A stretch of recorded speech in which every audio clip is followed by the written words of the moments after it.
बंगालच्या उपसागरात कमी दाबाचा पट्टा निर्माण झालेला आहे आणि त्याचा परिणाम सध्या अरबी समुद्रात पाहायला मिळतो आहे।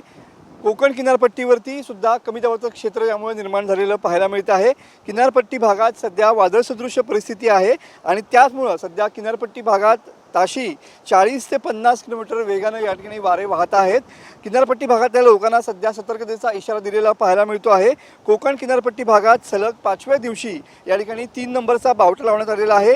वाऱ्याच्या थैमान सध्या किनारपट्टी भागात या ठिकाणी पाहायला मिळत आहे। किनारपट्टी भागात या ठिकाणी मोठ्या पद्धतीनं वाऱ्याचं तांडव देखील पाहायला मिळत आहे। तुम्ही बघू शकता की किनारपट्टी भागात असणाऱ्या नारळाच्या झाडांना याचा कसा तडाखा बसतो आहे आणि एकंदरीतच सध्या ही झाडं या वाऱ्यामुळे पूर्णतः हेलकावताना पाहायला मिळत आहेत। अशीच परिस्थिती पूर्ण सिंधुदुर्गपासून ते अगदी रायगडच्या पर्यंत या ठिकाणी पाहायला मिळते आहे।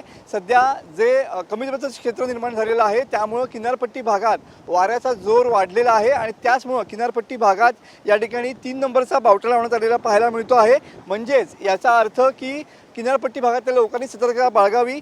तर या वाऱ्याप्रमाणे सध्या समुद्रात सुद्धा उंच लाटा उसळताना पाहायला मिळत आहेत। जवळपास 4.5 मीटर उंचीच्या लाटा सध्या किनारपट्टी भागात या ठिकाणी धडकताना पाहायला मिळत आहेत। एकंदरीतच सध्या पाऊस आणि दुसरीकडे अरबी समुद्रातील कमी दाबाचं क्षेत्र यामुळे सध्या कोकण किनारपट्टीला या ठिकाणी मोठा तडाखा बसताना पाहायला मिळतोय।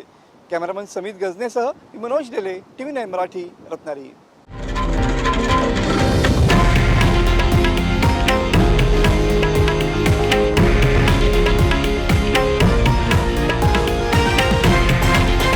हे आहे देशातील नंबर 1 न्यूज नेटवर्क आणि आपण पाहत आहात TV9 मराठी, एकमेव।